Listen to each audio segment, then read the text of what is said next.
तो मैंने इस वीडियो में आज की वीडियो मैंने सीखा है। आज जब मैं प्रैक्टिस कर रहा था तो मेरे माइंड में बहुत सारे थॉट आए, बट उस थॉट में पता है सबसे अच्छी बात क्या था कि मैंने इमेजिन किया जो भी मेरे माइंड में आया सब रियल।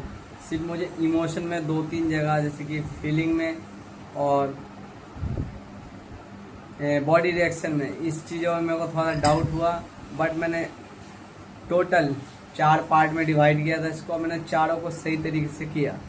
नंबर 1 जो पार्ट था मेरा स्टोरी को स्ट्रक्चर देना, वो मैंने 8 पॉइंट को बहुत अच्छे से बहुत बेखूबी तरीके से मेरे माइंड में बैठ गया।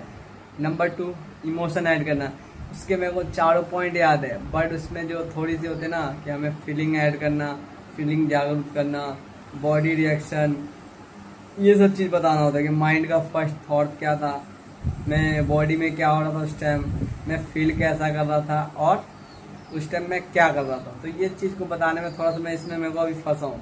और नंबर 3 पोज लेना। पहला पोज मैंने क्यूरियोसिटी में बहुत अच्छा यूज़ किया। जैसे कि मैं बताता हूँ आपको, क्यूरियोसिटी मेरा था जो मैंने क्वेश्चन क्रिएट किया था। मैंने पहला क्यूरियोसिटी ऐसा था, लेकिन अलार्म बजने के बाद भी मेरे साथ कुछ ऐसा हो गया। मैंने एक पोज लिया, मेरे को माइंड में भी आया कि हाँ मैंने पोज लिया है।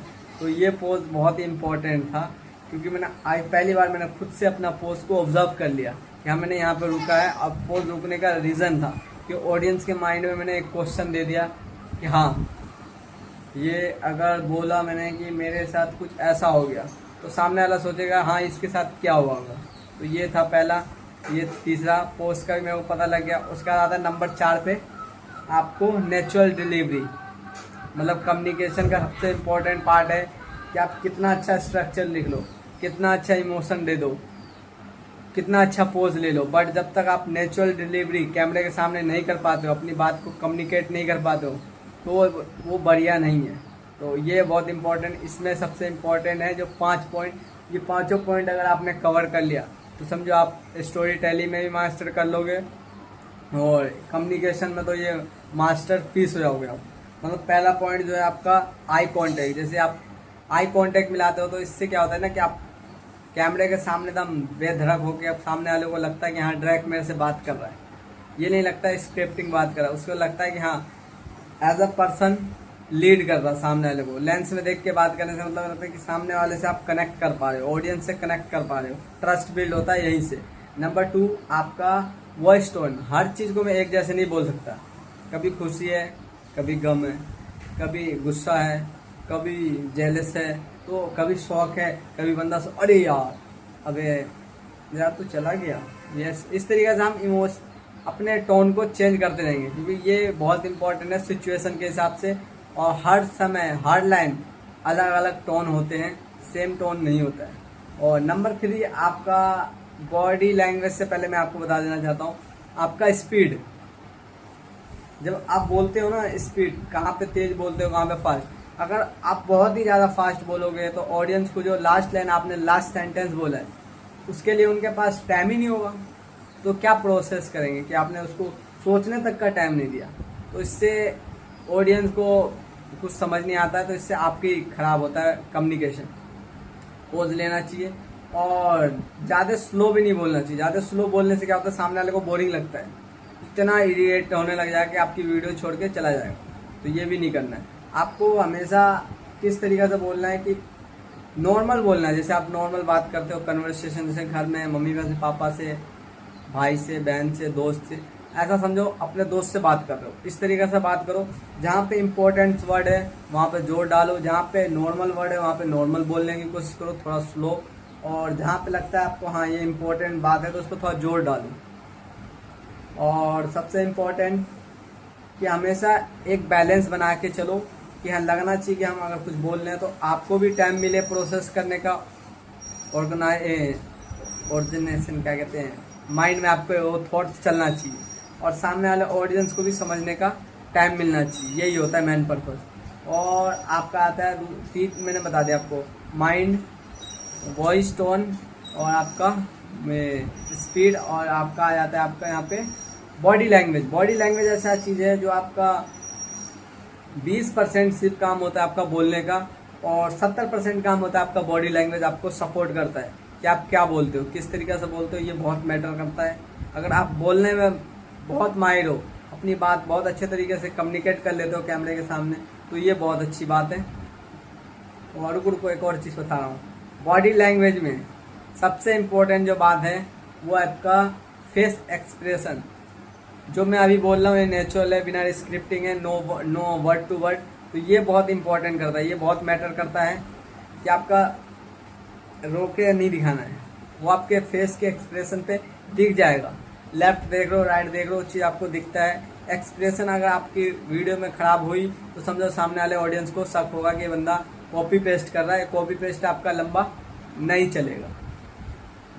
और हैंड गेस्चर जो हम हैंड करते हैं ना, ये पॉइंट टू द पॉइंट, जो हम पॉइंट बात करते हैं, जैसे कि कोई भी पॉइंट को बताना हो कि ये मुर्गी है, ये पेन है, ये घड़ी है, तो इसको पॉइंट करने के लिए आपको सपोर्ट के लिए आपका हैंड गेस्चर बहुत जरूरी है। क्योंकि वीडियो में अगर आप सपोर्ट करोगे, हैंड गेस्चर करोगे, तो आपको बहुत मजा आएगा। और नंबर 3 पोस्चर, जो आप बैठते हो, पोजीशन लेते हो, जैसे कि मैं ऐसे बैठूं, ऐसे बैठूं, ऐसे बैठूं, तो ये सब चीज़ आपको दर्शाता है कि आप कॉन्फिडेंट हो या अंडर कॉन्फिडेंट। तो इसलिए आपको हमेशा ध्यान रखना है, बात करना है सिर्फ आपके बॉडी लैंग्वेज पे। आपका पोस्चर सही है तो आपका 17% काम आपका इजी हो जाएगा, आप बोल भी बहुत आसान से लोगे। और नंबर 4 आता है आपका मूवमेंट। उस मूवमेंट में आप किस तरीके से रिएक्ट करते हो, उस मूवमेंट को आप कैसे हैंडल करते हो, उस मूवमेंट में आप क्या करते हो। इस मूवमेंट में जैसे कि मैं अपना स्क्रिप्ट लिख रहा था बैठ के, तो ये कर रहा था, तो इस तरीके से आपको मूवमेंट को भी सही से कैप्चर करना है।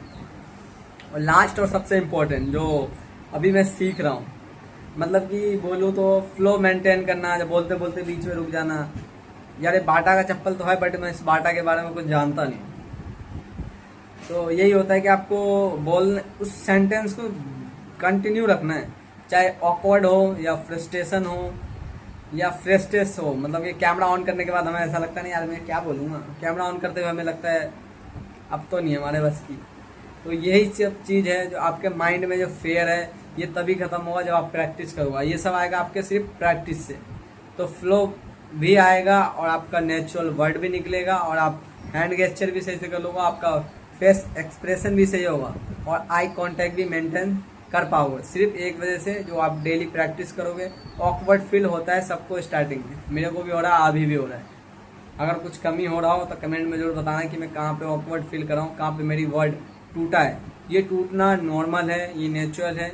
यही है आपका रो वीडियो, यही है आपका प्रैक्टिस वीडियो।